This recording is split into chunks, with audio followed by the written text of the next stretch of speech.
प्रिय विद्यार्थियों, आज बीए पार्ट 1 के प्रथम प्रश्न पत्र में हिंदी साहित्य के प्रथम युग आदिकाल में लिखित विभिन्न काव्य सरणियों में पर विचार करेंगे। हिंदी साहित्य का प्रारंभिक काल, जिसे अनेक नामों से पुकारा गया है, नाम के संबंध में विद्वानों में मत वैभिन्न है। उस मत वैभिन्न का यही एक सबसे बड़ा आधार है कि इस युग में, संपूर्ण युग में एक प्रवृत्ति का साहित्य नहीं रचा गया है, नहीं लिखा गया है। इसमें साहित्य की दृष्टि से या काव्य रचनाओं की दृष्टि से इस युग पर हम दृष्टि डालें तो उसमें है सिद्ध साहित्य, नाथ साहित्य, जैन साहित्य, रासो काव्य और लौकिक साहित्य। अर्थात इस युग में 5 काव्य धाराएँ या 5 काव्य सरणियाँ समानांतर रूप से समान महत्व के साथ में प्रवाहित होती हैं। और यही कारण है कि कोई इस युग को रासो साहित्य के कारण वीर गाथा काल नाम देता है, सिद्ध साहित्य के कारण इसको सिद्ध सामंत काल कहा गया है, वीर रचनाओं के कारण इसको चारण काव्य की भी संज्ञा दी गई है। तो ये जो प्रथम युग है, जिसकी संज्ञा आदिकाल सर्वाधिक प्रचलित है, इसमें अनेक प्रकार की काव्य सरणियाँ हैं। अर्थात इसमें काव्य रचनाओं की प्रवृत्ति में वैविध्य भरपूर है।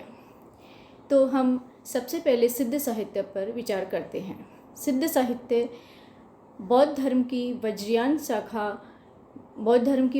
शाखा के मत को प्रचार प्रसारित करने के लिए सिद्धों ने या सिद्ध साधुओं ने इस मार्ग को अपनाया था। मूलतः इनका समय 8वीं शताब्दी माना गया है और ये देश के पूर्वी भाग में बिहार, असम, नेपाल आदि में पाए जाते हैं। सिद्ध साहित्य का कार्यक्षेत्र नेपाल तक भी चला जाता है और ये जो नालंदा और विक्रमशिला विश्वविद्यालय थे, वहाँ के इनमें से कई कवि हैं, वहाँ के छात्र भी रहे हैं, अध्यापक भी रहे हैं। सिद्ध साहित्य बौद्ध धर्म को प्रचार प्रसार के लिए लिखा गया था और ये हिंदी का जो प्रारंभिक हमारी साहित्य की पृष्ठभूमि में है, उसमें कविता के आधार पर हमारे आदिकाल में एक विशेष स्थान पाता है। इसका संबंध बौद्ध धर्म की वज्रयान शाखा से है, लेकिन वज्रयान शाखा के साथ साथ इसमें तंत्रवाद का पूरा प्रभाव है। तंत्र साधना इन कवियों की रचनाओं में और इनकी साधना का एक प्रमुख अंग था। तंत्र मंत्र की साधना के लिए ये डोमिनी, भैरवी, कापालिक आदि का इन्होंने साथ लिया है। इनकी संख्या 84 मानी जाती है। राहुल सांकृत्यायन ने इनकी रचनाओं का संकलन हिंदी काव्य धारा में किया है और सिद्धों की संख्या 84 मानी है। इनमें प्रमुख सिद्ध थे वो सरहप्पा माने गए हैं। सरहप्पा प्रथम हिंदी के कवि भी माने गए हैं और इनकी रचनाओं में जो पूरे सिद्ध साहित्य को प्रतिनिधित्व करने वाली विशेषताएं हैं वो देखी जा सकती हैं। ये विक्रमशिला विश्वविद्यालय के अध्यापक भी थे, छात्र थे और जाति से ब्राह्मण थे, लेकिन इन्होंने जाति पाति का पूर्ण रूप से खंडन किया है। इन सिद्धों में सरहप्पा के अतिरिक्त शबरप्पा, लुइपा, डोम्बिपा, कन्हप्पा आदि नाम हैं। कई नाम इनके विशेष रूप से मिलते हैं। तंत्रवाद इनकी साधना के क्षेत्र में विशेष रूप से प्रभावित है। सिद्धों में जो निस्वभाव या नैरत्म्य का भाव है, उसको प्राप्त करने के लिए इन्होंने अबाधित और असामाजिक संभोग या वामाचार और स्त्री पुरुष के संसर्ग का इसमें पूर्ण रूप से स्थान दिया है। कदाचित ये असामाजिक हो जाता है। स्त्री इनकी साधना का प्रमुख साध्य थी, जिसे भैरवी या डोमिनी भी कहा है। इसमें प्रज्ञोपाय अर्थात स्त्री पुरुष, पंचम मकार, मध्य मास, मैथुन, मुद्रा, मत्स्य आदि इनके साधन हैं और इनका जो साध्य है, इनका साधना का जो मूल लक्ष्य है वो है महासुखवाद। सिद्धों ने ब्राह्मण धर्म को, जो ब्राह्मण धर्म अपनी ऊंचाई पर प्रतिष्ठित था 8वीं शताब्दी में, उसको उन्होंने बहुत गहरी चुनौती दी, बहुत गहरा इसको आघात पहुंचाया है। ये उसके समक्ष ये तनकर खड़े हो गए। नीची जाति की स्त्रियों को इन्होंने भैरवी कहा है, योगिनी कहा है, जो हिंदू धर्म में शक्ति की और देवी की प्रतिनिधि मानी गई है या उनका रूप मानी गई है। इन सिद्धों ने जाति पाति ऊंच नीच का भेद शास्त्र विहित जड़वाद पर कड़ा प्रहार किया है। वे अत्यंत तीखे स्वर में दो टूक रूप से इसका खंडन करते हैं और बाद में यही स्वर हमें हिंदी के भक्ति काल के जो कवि हैं, निर्गुण काव्यधारा के कवि हैं कबीर में प्रतिध्वनित होता हुआ सुनाई देता है। दोहा, कोश और चर्या गीत सरहप्पा की प्रमुख रचनाएं हैं और ये महामुद्रा को लेकर भी चलते थे और जाति पाति का पूर्ण रूप से इन्होंने खंडन किया। इस दृष्टि से ये प्रगतिशील विचारधारा के माने जाते हैं। यद्यपि जो इनका तंत्रवाद था वो अमांगलिक और असामाजिक था, लेकिन जो ये जाति को लेकर के चले थे वो हमें समाज में समानता को स्थापित करने की एक विचारधारा से प्रेरित दिखाई देता है। दूसरा जो युग है वो नाथपंथ है। नाथपंथ ये संख्या में 9 नाथ माने जाते हैं और नाथपंथ के प्रवर्तक गोरखनाथ माने जाते हैं। जैसे सिद्धों की संख्या 84 मानी गई है, वैसे इनके लिए नवनाथ कहा गया है, अर्थात 9।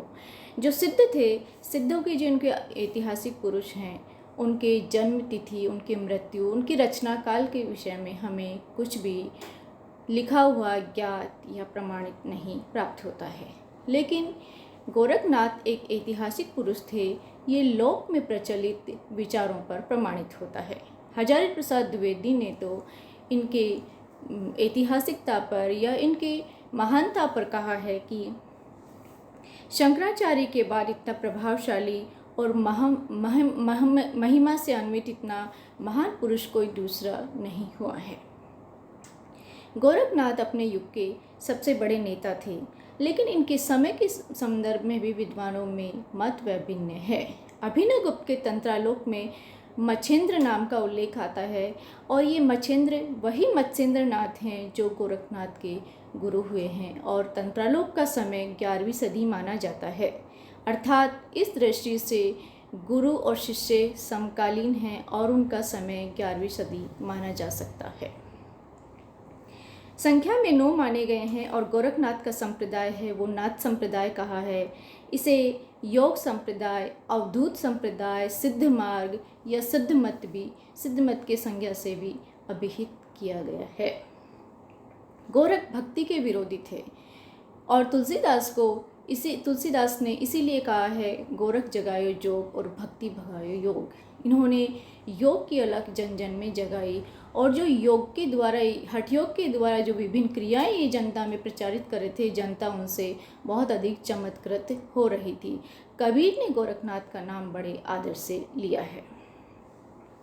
गोरखनाथ नाथ साहित्य के प्रारंभिक कर्ता या पुरुषकर्ता माने जाते हैं। ये सिद्ध मत्स्येंद्र नाथ के शिष्य भी थे और कहा जाता है कि एक बार ये स्त्री संसर्ग में जाकर फंस गए थे तो शिष्य ने गुरु का उद्धार किया था और ये वहाँ से निकाल कर लेकर आए थे। नाथपंथी स्त्री संसर्ग के अपनी साधना में या स्त्री के साथ को साथ देने में विरोधी थे। डॉक्टर पीताम्बर बड़तपाल ने इनकी रचनाओं की संख्या 14 मानी है और गोरखवाणी नाम से इनकी रचनाओं का संकलन और संपादन भी किया है। गोरखनाथ ने अपनी रचनाओं में गुरु महिमा, इंद्रिय निग्रह, साधना, कुंडलिनी जागरण, हठ योग आदि विशेषताएं इनके काव्य में विद्यमान हैं। शून्य समाधि का भी इसमें विशेष स्थान है। इन्होंने हठ योग का भी उपदेश दिया है। हठ योग का जो है वो सूर्य तथा ठे का 8 चंद्रमा से है और इन दोनों को योग करके ये हठ योग का उपदेश देते हैं। गोरखनाथ ने 6 चक्रों वाला जो योग की क्रिया है वो भी हिंदी साहित्य में चलाई है। उन्होंने लिखा है कि धीर वह है जिसका चित्त साधन पर भी विकृत नहीं होता है, अर्थात विकार उपस्थित करने वाले साधन से भी विकृत नहीं होता है। ये चित्त की निर्मलता पर या और चित्त के दृढ़ता पर बहुत अधिक विश्वास करते थे।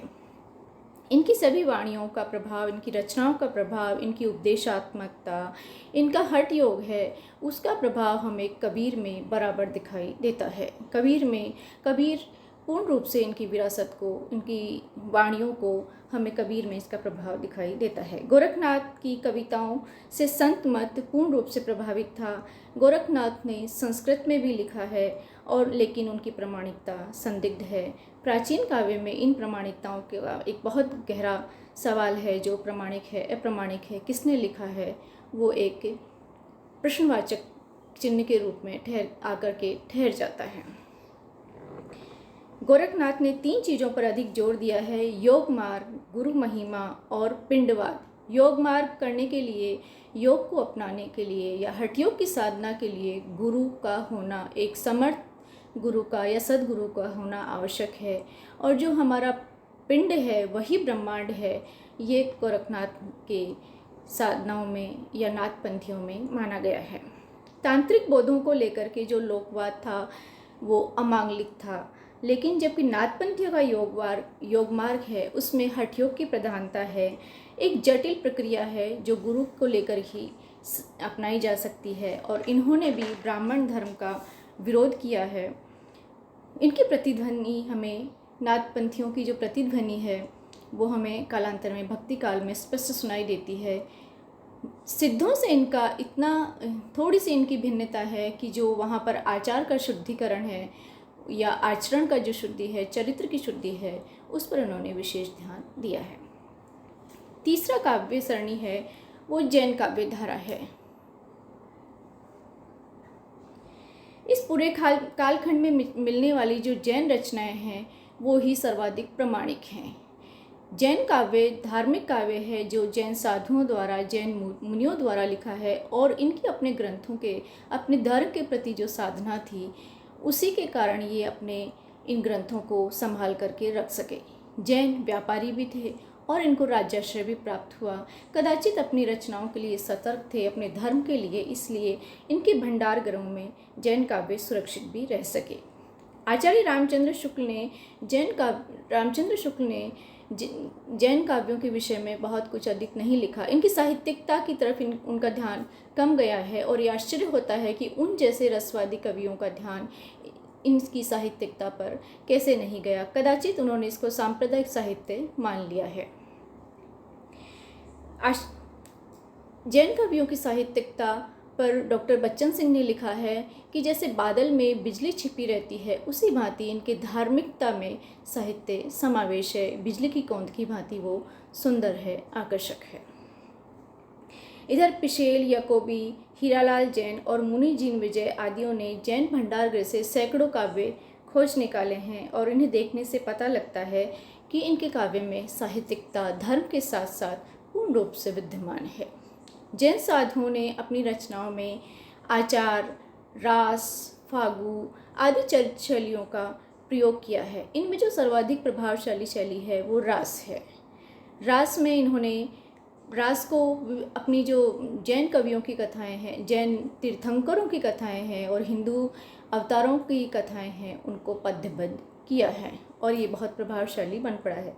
मूलतः इन्होंने अपने धर्म के प्रचार प्रसार के लिए ग्रंथ लिखे थे। आदिकालीन जैन साहित्य के कुछ कवियों के नाम मैं यहाँ आपको बताना चाहूँगी। देवसेन कवि हुए हैं, उनकी श्रावकाचार नामक ग्रंथ प्रसिद्ध है। दूसरे महत्वपूर्ण कवि हुए हैं शालिभद्र सूरी, और उनका ग्रंथ है भरतेश्वर बाहुबली रास। मुनि जीन विजय ने इस ग्रंथ को जैन परंपरा का, जैन साहित्य परंपरा का प्रथम ग्रंथ माना है, और इस ग्रंथ में बाहुबली और भारतेश्वर के चरित्र का वर्णन किया गया है। दोनों सम्राट हैं, वीर हैं, तो पहले वीर और श्रृंगार रस का इसमें सुंदर वर्णन किया गया है। बाद में इसमें विराग, निर्वेद और मोक्ष की ओर उन्मुख किया गया है।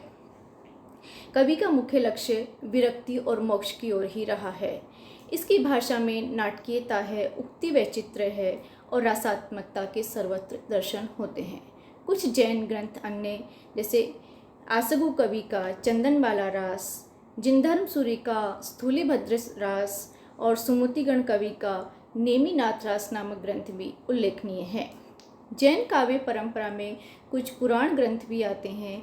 स्वयंभू और पुष्पदंत इन पुराण ग्रंथ लिखने वाले कवियों में 2 विशिष्ट कवि माने जाते हैं, और इन पुराण ग्रंथों में राम कथा और कृष्ण कथा दोनों का उल्लेख किया गया है। धन्यवाद।